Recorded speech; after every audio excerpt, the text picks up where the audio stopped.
You mentioned mentors, right? Like, like nothing great happens typically by ourselves. So you guys have one another. Who are some of the people that played a pivotal role in both of your journey, your development, and some of the acumen up to this point? Well, I guess every decision we ever made, like doing shipping and then, private dinners, it always required like a lot of conversation and talking and planning. Like we would have one idea, then we would be like, okay, what happened if this happened? And then it's going to be another idea. And then from that idea, we're going to create like completely different idea. And then from that, we kind of try to test it out. And then, that's the final product. So like, there's definitely a lot of work. I want to say one of the biggest mentors that we had in our business is Chef Kevin Simple. Okay, cool. Never heard of him. So Chef Kevin was the original executive chef of Jackie Hollow Bar and Kitchen in Morristown. Super cool. And he really took me under his wing during the time that I spent there. Actually, I worked with him here in Morristown, then I actually worked with him in Buffalo as well. New York? Yeah, Buffalo, New York. I moved up there. Actually, the same year before I went to the restaurant she was working at, I was up in Buffalo, came back to New York City, and then I went to Italy for the second time.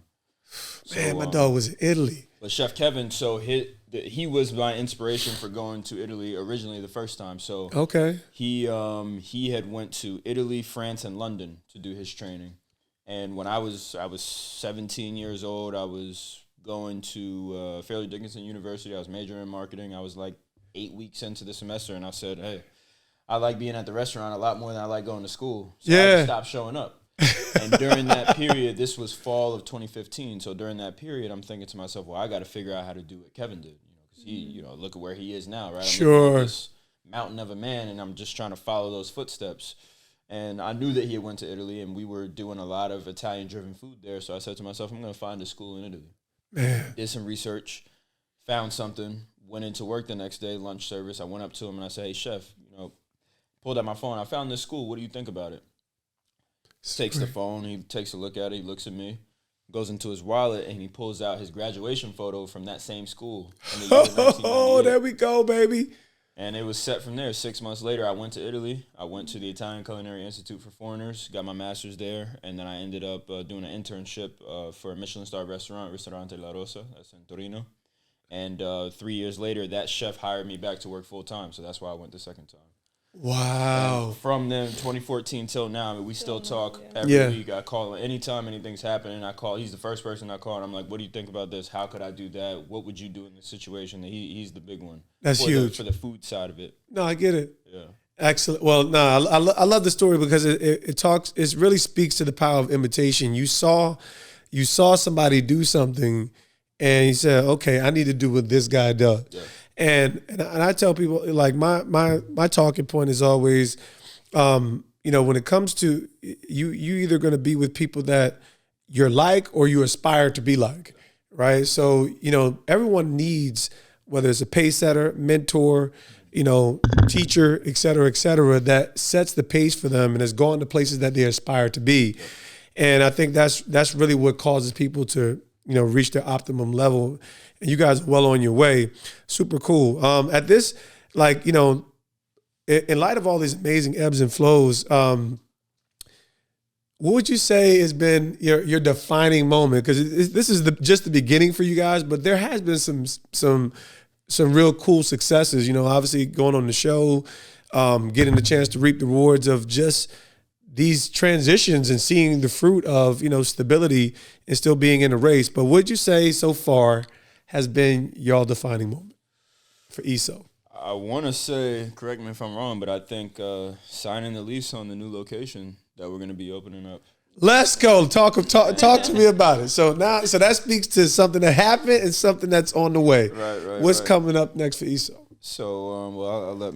Because I'm bad with keeping things a secret. That it slips out. I can't. I'm the same way, bro. My wife always. Yep. So like, don't be hushing me. Don't be hushing me. I'm the man around here.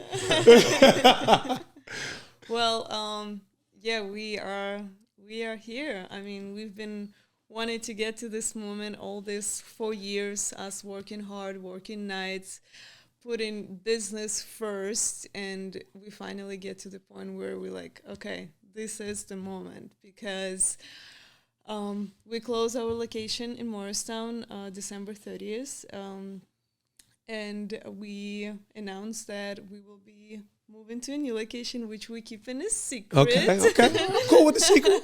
We'll keep this. We'll make another announcement after they make the announcement.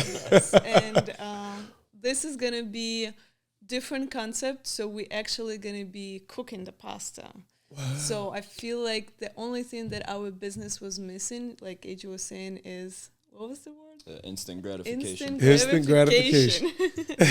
What that basically means to us is that so many people came into our storefront wanting to buy something, realized they would have to cook it themselves, and walked out. Yeah. Like you gotta have something that they can enjoy, whether it's an article of clothing, whether it's a clean, you know, whatever it is. Sure. And I dropped the ball. I was supposed no, to say you good. Tyrese table at the table. Listen, we catch it up. We catch it all the time. This is the first time I'm looking at the camera. Make sure y'all edit that out. No, we good. But, whatever it is, it needs to be something that they can grab and connect with immediately. And that's what we were missing. And so now we have that opportunity. So nah, that's super exciting, man. I mean, your journey, your trajectory, even more, like I said, you have a story, right? And actually, I think, listening to how you guys came together, the authenticity of your relationship, becoming business owners, the timing has really come together well. You've actually, the last 2 to 3 years has been the story that's really gonna be the launch pad to true sustainability, success, and stability for ESO, man. So, congratulations on paying the price. The pedigree is well in there, from the Ukraine to, to dirty jers. Ain't nothing dirty about ESO. Ain't nothing dirty. Everything's gonna be fruitful and flourish. The thing I would like to last question I would like to say is, like, what are people expecting when they through the experience, because since there's been different variations up to this stage, talk to the people just so that they're clear about what ESO Artisanal and then the homemade element of your product, your brand, and how you guys are coming together as one to present a unique premium experience. So present day, now that the storefront is gone, so the retail aspect is gone, the primary thing that we're focusing on are our private event services. Excellent. Right. So, and what that entails is us coming to people's homes and cooking for them. And that can be anything from a tasting menu to past hors d'oeuvres, drop-off catering, you name it. And we do that for residential and commercial. So the businesses that want catering, we do that. We've done several law firms. We've done Deloitte, so on and so forth. And that's the biggest part of, honestly, the past 2 years, that's been the biggest part of our business. And now it's the only thing left before we launch the restaurant. Excellent. And I mean, the big thing that I always try to get people to understand is that, we come to your home and we cook for you.